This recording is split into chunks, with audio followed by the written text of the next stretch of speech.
The sea stretched out before me, an endless expanse of blue that both fascinated and intimidated me. I had always been drawn to the water, its mysteries and vastness capturing my imagination. But as I stood on the deck of the small boat, a knot of unease settled in my stomach. The engine sputtered and died, its last breath a desperate cry in the open sea. Panic surged within me as I glanced around, my heart racing. The horizon seemed to stretch on forever, an unbroken circle of water meeting sky. I fumbled with the radio, desperate for a signal, but only static responded. My thoughts raced as I tried to come up with a plan. My phone had no signal, and there was no other boat in sight. The realization hit me like a wave. I was stranded, alone in the middle of the ocean. Night fell, and the darkness was oppressive. The stars above were the only source of light, their distant glow providing little comfort.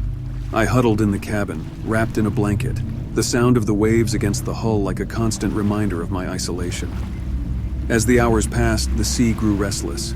The waves churned and roared, their angry swells battering the boat.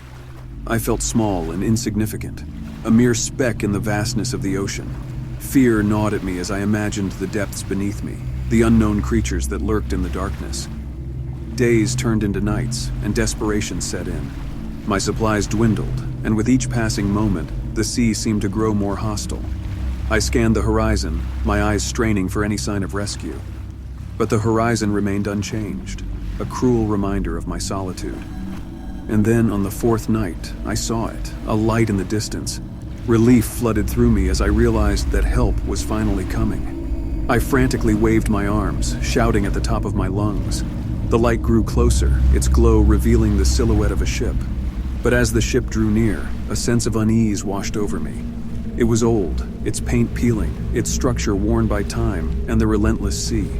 The ship's appearance sent a shiver down my spine, but I pushed aside my doubts. Rescue was within reach.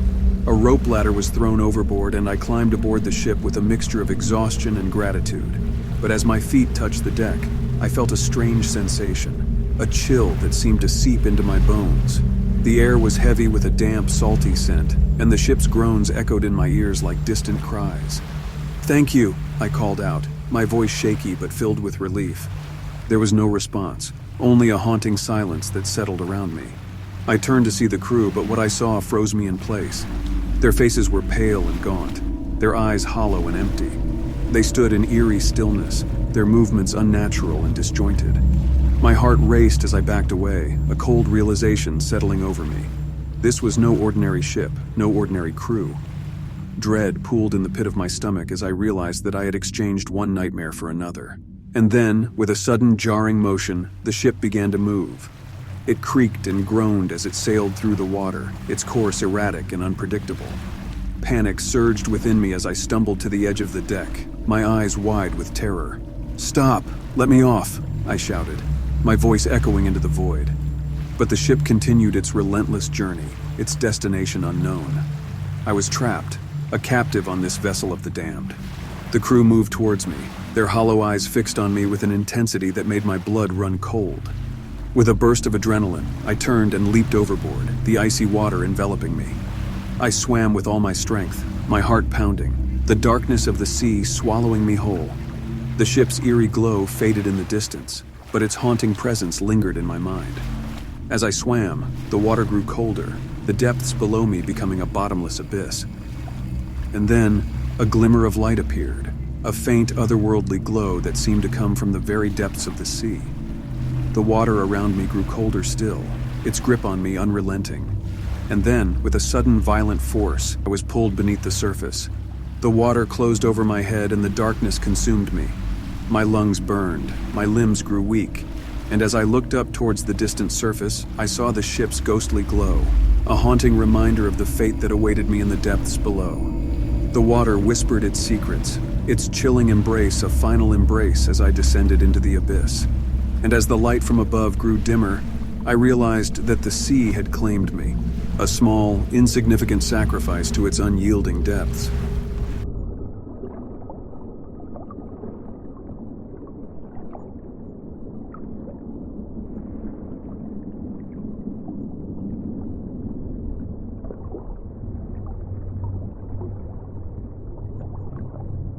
The coastal town was serene, a haven of tranquility.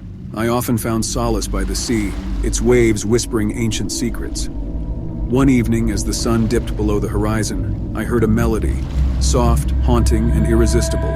It called to me, its ethereal notes winding their way into my very soul.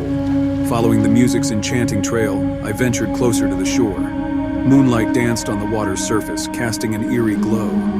Amidst the gentle waves stood a figure, a woman, ethereal and beautiful. Her eyes gleamed like polished onyx, and her voice held a power that resonated within me. "Come closer," she beckoned, her voice dripping with allure. Compelled by a force I couldn't comprehend, I waded into the water. The woman's melody was a siren's song, bewitching and irresistible. The allure of her promise was intoxicating, luring me deeper into the waves. But then the water around me turned cold and treacherous. Reality snapped back. I was in danger. Panic surged as I tried to retreat, but the woman's grip was unyielding, her fingers like icy talons. Her beauty melted away, revealing a monstrous visage, her mouth agape, rows of razor-sharp teeth glinting in the moonlight. The realization hit me. She was a killer, a predator that used her enchanting song to lure unsuspecting victims to their doom. Struggling against her grip, I fought to break free. The once mesmerizing melody had transformed into a chilling cacophony, a symphony of death that reverberated in my mind. Desperation fueled my strength, and with one final effort, I tore myself from her grasp. I stumbled back to the shore, gasping for air, my heart racing. The woman's unearthly scream echoed behind me, a symphony of fury and frustration. I dared to glance back. She was retreating into the waves, her monstrous form disappearing beneath the surface. The encounter had left me shaken, the illusion of beauty masking a malevolent truth. As dawn broke, I knew the truth. The killer siren's song had nearly claimed me, a twist that defied the allure of the unknown. The darkness beneath the waves held horrors beyond imagination, and my escape was a chilling reminder that some enchantments are best left unexplored.